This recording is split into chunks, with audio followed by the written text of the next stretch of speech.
삶을 살아가면서 삶을 사는 게 어떤 건가, 삶의 의미가 뭔가 이렇게 물을 때가 있습니다. 우리가 살아가면서 삶의 의미를 물으면 삶의 뜻이 뭐지? 이렇게 또 궁금해지고 딱히 답하기가 쉽지는 않죠. 그러나 삶의 의미가 뭔가를 묻는 이 성찰의 질문이 우리의 삶을 보다 나은 삶이 되도록 도와준다고 하겠습니다. 믿음도 마찬가지로 우리가 하나님을 믿는다고 하지만 믿는다는 게 뭔가 이렇게 물으면 막상 정확하게 답하기가 참 쉽지를 않습니다. 그러나 그럴수록 믿음이 뭔가를 좀 묻고 또 성경이 말하는 참뜻을 바르게 깨닫는 만큼 또 믿음의 길을 바로 가게 될 것입니다.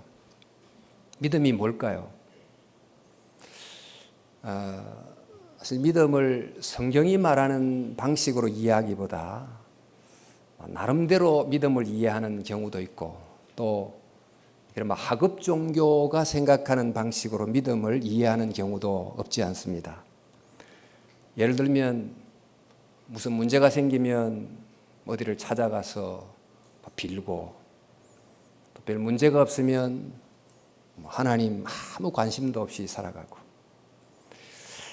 또 어떤 세상과 인생을 보는 어떤 나의 생각을 어떤 말씀을 따라 변화시킨다 이런 생각은 별로 관심이 없고 어떻게 하면 내가 원하는 것, 내가 요구하는 것을 얻을 수 있는가 이런 생각으로 주로 신앙을 생각하고 자기를 부인한다든지 또 진리를 위해서 헌신한다든지 어떤 윤리적으로 산다든지 그런 것은 별 관심이 없는 이런 하급 종교가 생각하는 방식으로 믿음을 생각하는 경우도 적지 않습니다.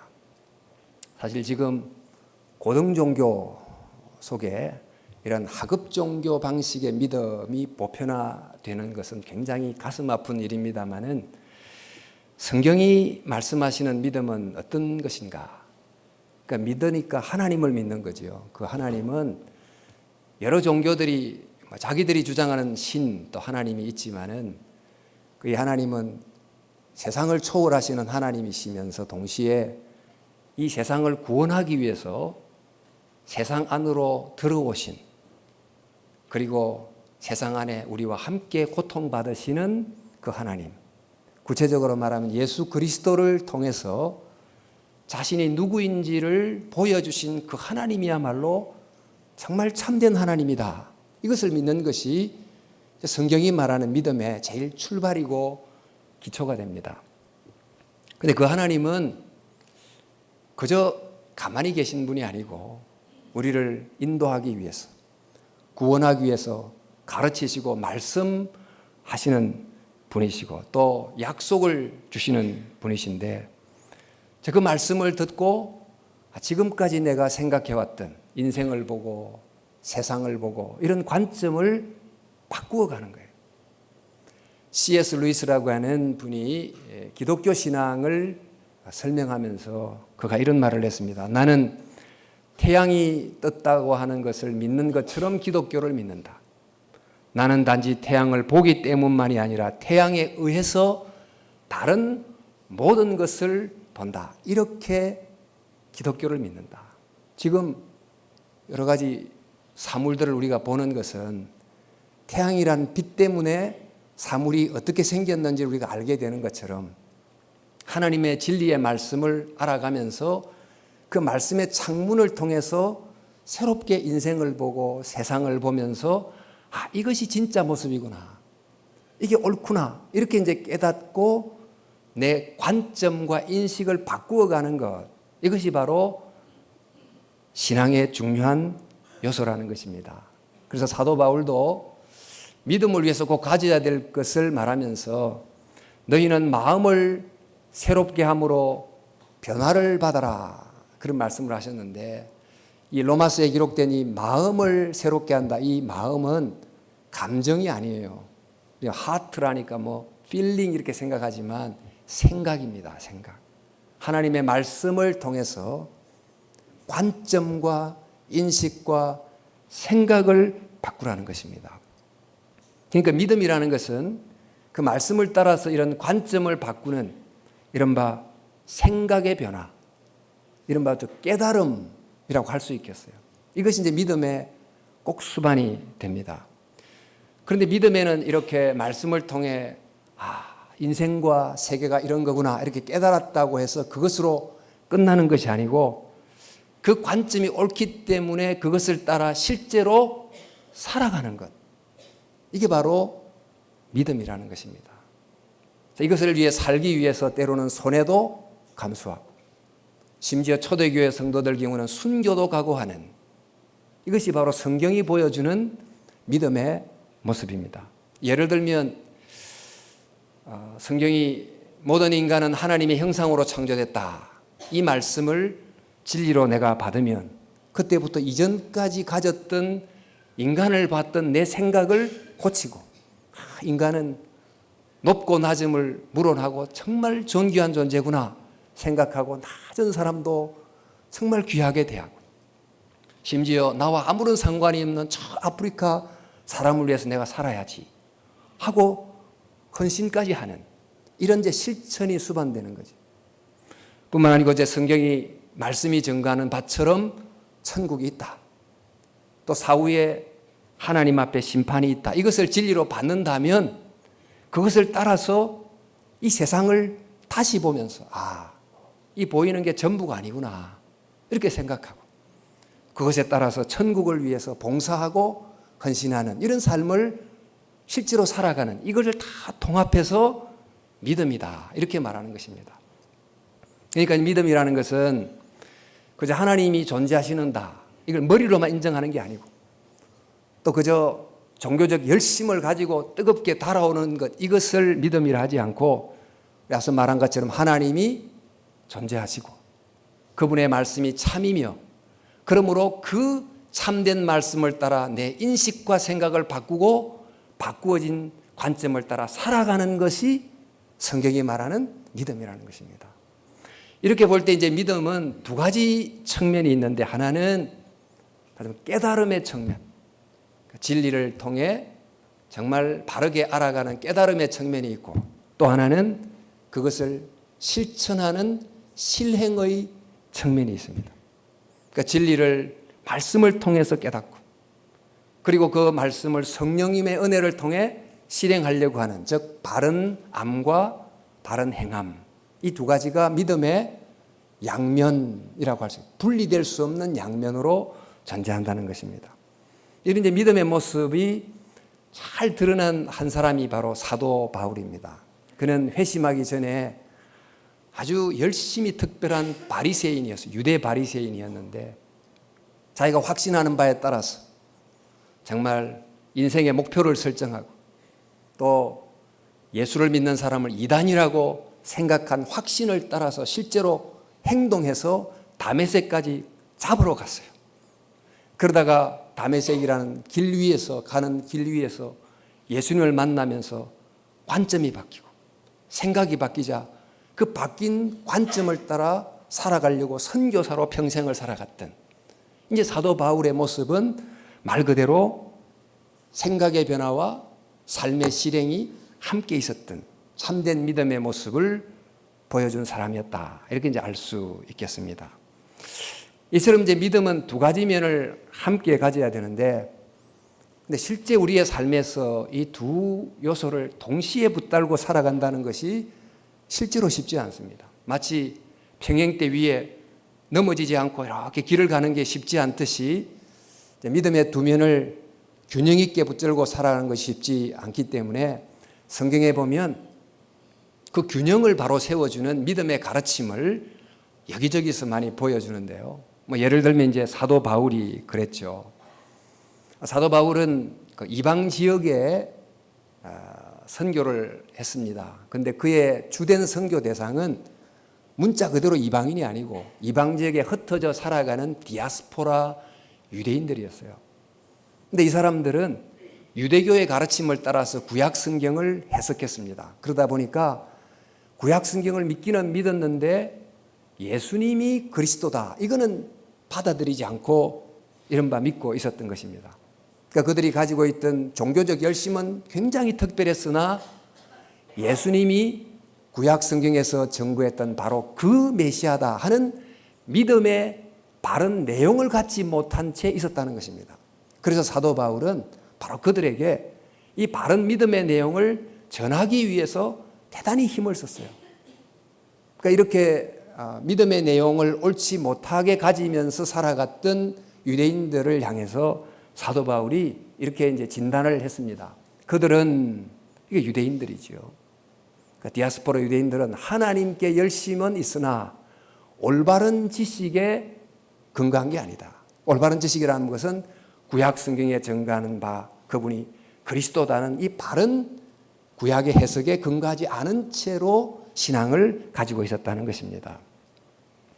그래서 사도 바울은 예수님이 누구신가 하는 것을 그들에게 변증하고 또 바르게 가르쳐주는 일에 아주 집중을 하면서 예수님이 바로 그분이시다. 예수님이 구약에서 예언하신 바로 메시아라는 것을 너희들이 믿으면 구원을 받는다. 이렇게 이제 선교를 했어요. 그런데 또 한편 야고보 사도는 초대 예루살렘 교회에 목회했던 목회자였습니다. 예루살렘 교회의 오순절 성령 강림을 경험함으로 예수님은 그리스도시다, 또 구세주다 하는 것을 믿고 받아들였습니다마는 그 이후로 시간이 흐르면서 그 진리의 말씀에 근거해서 그들의 생각을 바꾸고 또 그에 따라서 삶을 새롭게 하는 이런 부분이 점점 희미해져 가고 있었어요. 이런 사람들을 향해서 야고보 사도가 여전히 여러분은 믿으면 다 됩니다. 이렇게 이제 말하면 신앙의 또 다른 측면을 약화시키기 때문에 야고보가 뭐라고 가르치느냐 하면 영혼이 없는 몸이 죽은 것 같이 행함이 없는 믿음은 죽은 것이다. 여러분이 믿는다고 하지만은 실제로 아무런 관점의 변화도 없다면, 그에 따라서 삶의 변화가 조금도 없다면 여러분의 믿음은 죽은 겁니다. 이렇게 가르친 거예요.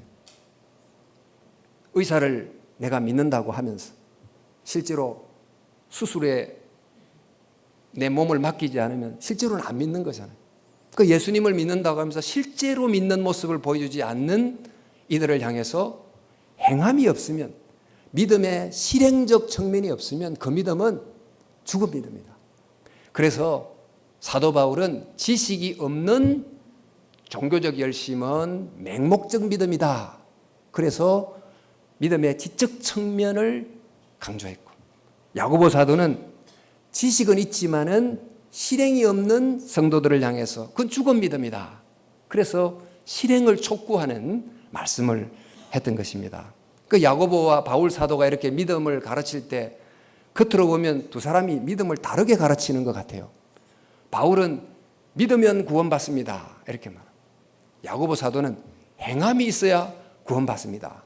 그러니까 믿음이 도대체 뭐란 말인지, 믿기만 하면 되는지, 행해야 되는지 좀 혼동이 되는 것 같고 두 내용이 모순이 되어 보입니다만은 두 사람의 가르치는 내용이 모순된 게 아니고 두 사람이 목회했던 또 선교의 대상이 됐던 대상의 상황이 달랐던 거예요. 한 사람은 믿음의 내용을 잘 모르고 있었고 한 사람은 믿음의 내용은 알았지만 실행이 없었기 때문에 강조점을 달리한 것이지 믿음에 대한 가르침이 결코 모순된 것은 아니다. 이걸 예를 들면 의사에게 환자가 진료를 하러 가는데 사람이 상당히 과체중인 사람이 진료를 하러 가면 의사가 아무래도 음식을 적게 드셔야 되겠습니다. 이렇게 이제 처방을 내려요. 저체중인 사람이 찾아가면 식사를 많이 하셔야 건강해집니다. 그러면 옆에서 보던 사람이 저 의사는 건강을 위해서 많이 먹으란 말이냐, 적게 먹으란 말이냐, 이 모순이 아니냐 이렇게 말할 수 있지만은 그 처방을 받는 환자의 상황에 따라서 많이 먹어야 될 사람이 많이 먹어야 되고 적게 먹을 사람은 적게 먹어야 된다. 이렇게 말한 것이지요. 그 핵심은 한 비행기가 비상하려면 좌에 우에 날개가 있어야 하늘을 날아오르듯이 믿음이 되려면 믿음의 그 깨달음의 측면과 믿음의 실행의 측면이 함께 있어야 된다는 것입니다. 그래서 이 점을 보다 정확하게 좀 기억하게 하려고 어떤 분이 영어로 그 믿음이 believe인데 이 believe를 be와 lieve가 합해진 말로 생각해 보자. 그러니까 be, 즉 깨달음의 문제와 live, 삶의 문제가 결코 믿음에서는 떨어질 수가 없다. 이렇게 설명하기도 했습니다. 자, 여러분, 야고보와 바울이 믿음에 대해서 이렇게 좀 양쪽의 측면을 강조하면서 설명을 했는데 성경의 믿음을 설명한 또 중요한 성경이 바로 히브리서입니다. 그러니까 바울이 선교했던 또 야고보가 목회했던 또 특별한 대상이 존재했던 것처럼 히브리서를 썼던 하던 익명의 사도가 목회했던 특별의 대상이 있었어요. 그분 어떤 분이냐 하면 이 히브리서를 받았던 그 수신자인데 유대교에 아주 열심히 있었던 구약 성경을 깊이 알았던 사람들이 구약 성경을 공부하면서 예수님이 그분이시다를 깨닫고 초대 기독교회로 개종했던 사람. 그런데 개종을 하고 보니까 너무너무 핍박을 받고 그래서 너무 힘들어가지고 다시 유대교로 역개종을 하려고 하는 사람들을 향해서 히브리서를 쓴 거예요. 자, 이런 사람들을 향해서 어떻게 해야 되겠습니까? 이 히브리서 저자는 예수님이 구약 성경이 말하는 바로 그분임을 더욱 분명하게 알려주므로 유대교로 다시 돌아가지 않도록 해야 되지 않아요? 그래서 히브리서 1장부터 거의 10장까지는 예수님은 모세보다 우월하시다. 예수님은 대제사장 아론보다 우월하시다. 예수님은 지금까지 많은 제사장들이 성전에서 피를 바쳐드렸던 모든 짐승의 피를 합친 것보다도 더 탁월해서 온전한 죄 용서를 주신다. 이렇게 예수님에 대해서 계속해서 가르침으로 믿음의 내용을 분명하게 함으로 고난을 이기도록 가르쳐 준 거예요. 그렇게 한 다음에 뒷장부터는 그 믿음의 내용이 정말 참이기 때문에 고난이 오더라도 견뎌야 된다. 그 믿음의 내용이 참이기 때문에 교회 안에서 그것을 실행하고 화평하려고 노력하고 영적 지도자를 중심으로 정말 모이기를 힘쓰고 어려움이 올수록 함께 모여서 격려함으로 고난을 돌파해야 된다. 이렇게 실행적 측면을 첨부해서 가르쳐주고 있었습니다. 여러분, 이렇게 이제 믿음이란 뭔가 이렇게 이제 설명을 하면서 본격적으로 그 유명한 믿음의 장, 히브리서 11장에 가면 믿음의 정의를 내려주고 그것도 믿음의 정의를 따라서 살아갔던 구체적인 여러 인물을 예로 이제 설명해 주고 있습니다만은 그 히브리서 11장 1절에서 말하는 믿음의 정의가 뭔가 우리 암송하는 분도 계시겠습니다. 믿음은 바라는 것들의 실상이요 보이지 않는 것들의 증거니 선진들이 이로써 증거를 얻었느니라. 이 말씀을 암송하기도 하시지만 무슨 뜻인지 정확하게 이해가 되십니까? 알 것 같은데도 잘 모르는. 그러니까 여기서 바라는 것, 실상, 뭐 증거 이런 말들이 사실 그 당시 썼던 헬라어 원어를 충분히 알아도 그 뜻을 풀기가 쉽지 않은 내용인데 좀 설명하자면 이런 내용이에요. 바라는 것들의 실상이다. 바라는 것이 뭡니까? 내가 뭘 희망하는 거 아닌가요? 그러니까 이것은 내가 바라고 내가 원하는 것이 아니에요. 이게 바라는 것은 우리 모두가 궁극적으로 바라는 것입니다. 그게 뭘까요? 그게 바로 구원입니다. 그게 바로 하나님의 나라예요. 우리 모두가 정말 진심으로 바라야 될 것은 개인적인 사소한 소망도 있겠지만은 그러나 정말 구원받는 것, 구원이 임하는 것, 하나님의 나라가 완성되는 것이 우리 모두가 정말 바라는 것이지요. 그런데 이 바라는 것은 미래에 일어날 일이지 아직 현실로 우리 앞에 붙잡히는 실상으로는 없습니다. 즉 미래형이죠. 미래형이지만은 이 구원을 약속하신 분이 하나님이시기 때문에 또 이 구원은 미래지만 반드시 이루어질 미래이기 때문에 마치 이미 이루어진 현재처럼 생각하고 인생관을 설정하고 그렇게 살아가는 것입니다. 그것을 두고 믿음이라는 거예요. 우리가 들었던 얘기도 하지만 얼마 전까지만 해도 아날로그가 대세였던 시대에 디지털이라고 하는 영역이 부상하기 시작했어요. 근데 아는 사람들은 디지털이야말로 얼마 가지 않아서 정말 이 시대의 대세가 된다 하는 것을 깨달았다면 그것에 따라서 사업하는 사람이 사업의 방향을 어떻게 하죠? 바꾸죠. 자본을 그쪽에 투자함으로 실행하지 않겠어요? 믿음이라는 것이 바로 하나님의 나라가 온다는 미래가 너무 확실하다면 바로 이 상황 속에서 하나님의 나라를 믿고 고대하는 방향으로 생각을 바꾸고 실천을 바꾸는 것을 믿음이라고 한다는 것입니다. 또 보이지 않는 것들의 증거다. 근데 보이지 않는 것이 뭐죠? 보이지 않는 것. 아직 하나님의 나라는 완성되지 않았으니까 미래형이니까 아직 보이지 않습니다. 그러나 미래에 있기 때문에 보이지 않다고 해서 그 미래가 오지 않습니까? 지금 보이지 않지만 곧 보이게 될 겁니다. 그게 바로 미래입니다.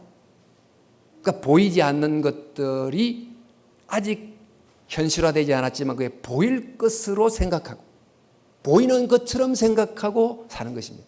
또 보이지 않는 게 뭡니까? 하나님의 존재입니다. 보이지 않지만은 보이지 않기 때문에 안 계신 겁니까? 아니면 우리의 이성이 하나님의 존재를 다 파악할 수 없기 때문에 보지 못하는 것입니까? 그러니까 보이지 않는 분을 보이는 분처럼 생각하고 살아가는 걸 두고 믿음이라는 것입니다. 이렇게 살아갔더니 이렇게 바라는 것의 바라는 내용이 이루어질 것처럼 생각하고 또 보이지 않는 분을 보는 것처럼 믿고 살아갔더니 어떻게 되는가? 우리 11장 2절에 선진들이 이로써 증거를 얻었다. 이 이로써란 말이 믿음으로써 이런 말이에요. 그러니까 이렇게 했더니 드디어 바라는 것이 이루어지는 것을 보게 됐고 보이지 않는 분이 정말 함께 하심을 체험하게 됐다. 이런 말씀을 하는 것입니다. 여러분들 이런 믿음의 원리를 히브리서가 각 사람들의 예를 들어서 설명합니다. 예를 들어 이제 창조 세계를 보십시다. 우리 지금 보이는 세계가 있는데 이 보이는 세계가 어떻게 해서 보이는 모습으로 우리 앞에 있습니까? 이 보이는 여러 창조물들이 스스로 자기를 만들어서 우리 앞에 보이는 존재로 있습니까? 아니면 보이지 않는 그 무엇 혹은 그 누군가가 보이는 것들을 보이는 존재로 있게 했습니까? 이 보이는 세계를 자세히 보면 그 곳곳마다 정말 기묘한 지적 설계가 있다는 걸 발견하죠. 망원경으로 멀리 우주를 볼 때도 이게 정말 제멋대로 돌아가는 게 아니고 기가 막힌 질서로 돌아간다는 걸 알게 있고 현미경을 통해서 자세한 꽃잎 하나를 봐도 이 생명이 자라나는 이 세포 조직 속에 일어나는 질서가 너무너무 기묘해서 정말 기이하게 느끼지 않습니까? 유전자 지도를 완성했던 게리 콜린스 박사가 그 생명의 신비를 밝혀내면서 그 유전자를 신의 언어, 그러니까 Language of God라고 그랬어요. 책도 이제 출판했습니다만 이른바 보이는 것들은 보이지 않는 분의 존재를 증거해 준다는 것입니다. 그래서 우리는 지금 보이는 세계를 보면서 보이는 것만 볼 게 아니고 보이지 않는 분, 즉 보이는 것을 보이게 만든 보이지 않는 분의 존재를 생각하고 살아가는 것. 이게 믿음이고 바로 그 보이지 않는 분이 하신 말씀이 참이다. 그것이야말로 진짜 실상이다 하는 것을 기억하고 내 관점을 바꾸고 인생관을 바꾸고 그것에 따라서 실제로 살아가는 걸 두고 그걸 믿음이라고 하는 것입니다. 히브리서 11장에 말하는 믿음. 구체적인 인물로는 이제 아벨이 등장하는데 창세기에 가인과 아벨이 하나님께 제사를 드렸죠. 가인의 제사는 안 받으시고 아벨의 제사는 받으시고 그러셨는데 그 이유가 어디에 있습니까? 가인은 곡물로 또 아벨은 또 짐승으로 제사를 드렸는데 재물 차이 때문에 하나님이 거절도 하시고 연락도 하신 걸까요? 그런 재물을 바칠 때 하나님의 관심이 뭘까요? 재물일까요? 재물을 바치는 사람일까요? 그러니까 하나님은 이 재물을 정말 받기를 원하시고 또 돈이 좀 부족하셔서 얘들아 헌금을 좀 많이 내라 이런 하나님이 아니잖아요. 이 재물이라는 것은 그 속에 재물을 바치는 자의 존재를 담는 그 존재의 신앙 고백과 정성을 담는 그릇이에요. 그러니까 그 그릇 속에 본질이 빠져 있으면 아무리 그럴싸하게 재물을 드려도 그건 거절되는 거예요. 내용이 빠져 있는 재물이 껍데기 아닙니까? 근데 가인은 제단에 재물을 드릴 때 말하자면 자기 존재를 담지 않은 재물을 드렸고 아벨은 보이지 않지만은 그 하나님이 보이는 분처럼 생각하고 마음을 담아서 정성으로 예물을 드렸다는 것입니다. 우리도 지금 예배를 드리러 이렇게 예배당에 나오는데 사람에 따라서 오늘은 무슨 또 교양이 되는 말이 있나 뭐 이렇게 생각하고 오시는 분도 있겠죠. 그러면 그분들은 찬송을 부를 때 하나님이 들으신다 그런 생각을 하고 부를까요? 기도를 들을 때 정말 하나님께 간절한 마음을 가질 수 없겠죠. 그러나 믿음의 공동체 안에 신비로운 방식으로 하나님이 계신다. 이것을 정말 생각하고 보이지 않는 분을 보는 분처럼 생각하면 기도할 때도 마음을 담아서 기도하고 찬송할 때도 내 찬송을 하나님이 들으신다고 생각하고 찬송하고 이렇게 찬송하지 않겠습니까? 바로 그런 믿음이 있는 예배를 하나님이 받으신다는 거예요. 이런 믿음이 있는 예배의 핵심이 뭐냐면 보이지 않는 분을 보는 분처럼 여기는 마음이에요. 에녹이 그 다음 소개됩니다만 그 365년을 살았다.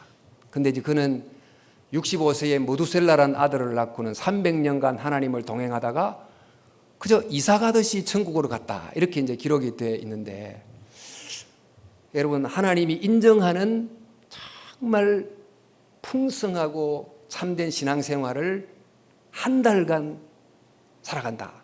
그거 쉬운 게 아니죠.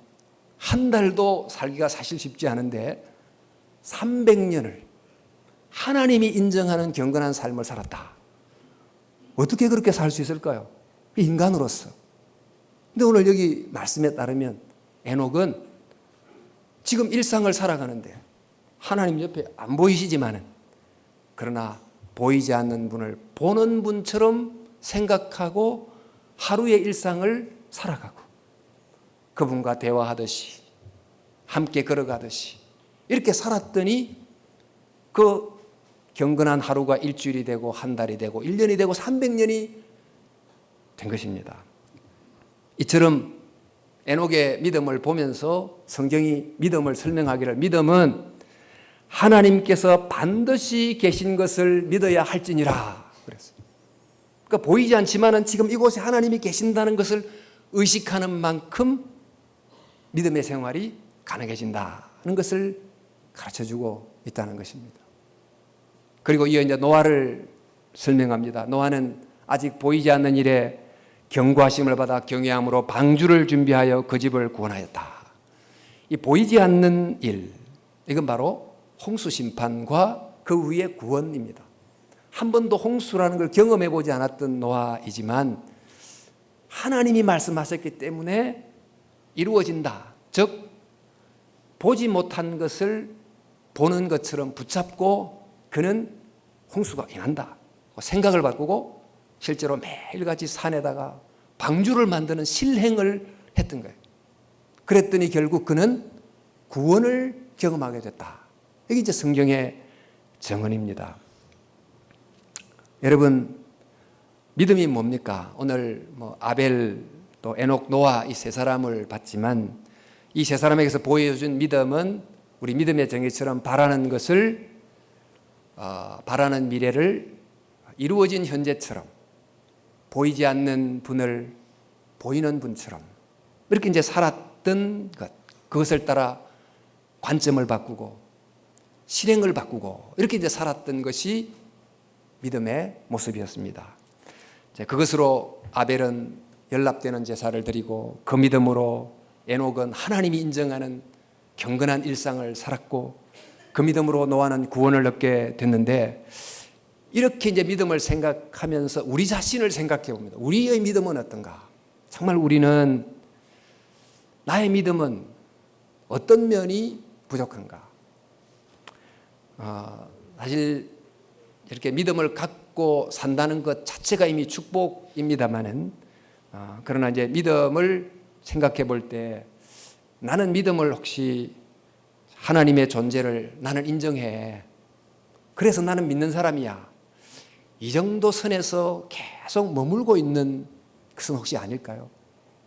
나는 하나님을 믿어. 그렇지만 하나님의 말씀을 듣기는 하지만은 그 말씀을 따라서 내 생각을 인생과 가치와 또 죽음과 또 어떤 성공과 이런 데 대한 생각을 전혀 바꾸지 않고 여전히 내 생각대로 하면서 그냥 교회만 나오면서 나는 믿는 사람이야. 이렇게 생각하는 건 아닐까요? 삶은 선물이면서 동시에 책임이다. 이 성경의 관점을 정말 받아들이고 이 타락된 이 세상이 결코 전부가 아니고 반드시 회복된 하나님의 나라가 임한다는 하나님의 약속을 진실로 내가 받아들이고 내게 준 생명과 나의 물질이 내 것이 아니고 하나님이 잠시 맡기신 것이고 책임을 묻는다. 이런 성경의 가르침을 정말 진실로 받아들인다면 그것에 따라서 내 관점이 바뀌고 인생 관점이 바뀌고 세계관이 바뀌어야 되는데 그런 실제적인 변화가 내 속에 얼마만큼 있는가? 잘 이런 관점과 인식의 변화를 위해서 말씀을 잘 공부해야 돼요. 믿음은 무조건 믿으십시오. 이것은 반지성주의. 그건 잘못된 것입니다. 무조건 믿는 게 아니고 깨닫고 믿는 것입니다. 그러니까 말씀을 정말 성경 이 말씀을 주신 것은 믿음의 내용, 뭘 믿어야 될지를 제대로 알려주기 위해서 주신 것이니 말씀을 잘 공부해서 정말 하나님이 말씀하는 진리가 뭔가 이걸 깨닫도록 노력하는 것이 대단히 중요한 것입니다. 그리고 또 이제 그런 변화된 생각을 따라 실제로 살아야 되는데 우리의 연약함을 아시는 하나님께서는 성령을 보내주시고 또 기도라는 도구를 주심으로 그런 삶을 실제로 살도록 인도해 주십니다. 마지막 이제 파스칼 말 한마디를 또 하면서 말씀을 정리하려고 합니다. 파스칼이 빵세에서 이런 말을 했어요. 작은 일도 큰 일처럼 해야 한다. 우리 안에 계셔서 우리의 삶을 사시는 예수 그리스도를 위하여 큰 일도 작고 쉬운 일처럼 행해야 된다. 이걸 가지고 기도문으로 바꾼 글이 이제 좀 있긴 한데 이런 내용들 큰 일도 작은 일처럼 하게 하소서 제가 주님의 능력으로 일하기 때문입니다. 작은 일을 큰 일처럼 하게 하소서 제가 주님의 이름으로 일하기 때문입니다. 여러분 이 파스칼의 말처럼 큰 어려움을 당할 때 큰 산과 같은 문제를 만날 때 아무리 커도 하나님의 존재와 능력은 그 산보다 더 크지 이렇게 생각하고 큰 일을 하나님을 믿음으로 작은 것처럼 생각하고 정말 기도하면서 좌절하지 않고 인내하는 것 이게 곧 믿음을 실천하는 것입니다. 질병을 만날 때나 사업의 어려움을 만날거나 이런 여러 가지 삶의 문제를 만날 때도 이게 아무리 산처럼 커도 하나님의 능력에 비하면 크지 않다. 이렇게 생각하고 큰 일도 하나님을 믿기 때문에 작은 일처럼 여기며 좌절하지 않고 살아가는 삶이 믿음을 실천하는 모습 중에 하나입니다. 또 한편 이 세상에서 말하는 소위 성공을 이루고 남다른 큰 축복을 받고 그랬다 할지라도 사람들은 대단하네요. 이렇게 말한다 할지라도 그 세상의 그 어떤 성공도 한 영혼을 주께로 인도하는 그 영혼을 섬기는 일에 비하면 적은 것이다. 이렇게 생각하고 내가 이룬 큰 일을 작은 것으로 여기고 겸손한 마음으로 살아간다면 그것이 또한 믿음을 실천하는 것이 되는 것입니다. 또한 작고 사소한 일도 일상에 매일 반복되는 일도 대충 해서 될 일이 아니고 바로 예수님께서 작은 소자 한 사람에게 한 것이고 내게 한 것이다 이렇게 말씀한 것처럼 작은 일도 귀중하고 소중한 일로 정성을 다해서 행하는 것, 이것이 또한 믿음의 실천인 거지요. 가족을 돌보는 것, 매일 만나는 이웃에게 작은 선한 말, 칭찬의 말을 해주는 것, 어린 학생의 손을 붙잡아 주는 것, 구역 식구를 신방하고 전화해 주는 것, 정말 너무너무 평범한 거지만 이런 일상의 작은 일들에 정성을 담고 죽게 하듯 하는 것, 작은 일이지만 큰 일처럼 마음을 다해 하는 이런 또한 믿음의 실천이 되겠습니다. 여러분, 믿음이 무엇인가? 믿음은 하나님과 그 진리를 깨닫는 것이고, 믿음은 또한 성령의 은혜와 기도를 통해서 그것을 실행해 가는 것이다. 이것을 정말 기억하고 바라는 것이 이루어진 것처럼 여기고 보이지 않는 분을 보는 분처럼 여기며 믿음으로 살아가다가 믿음의 증거를 얻고 주님의 은혜를 누리는 저와 여러분이 될 수 있기를 소망합니다.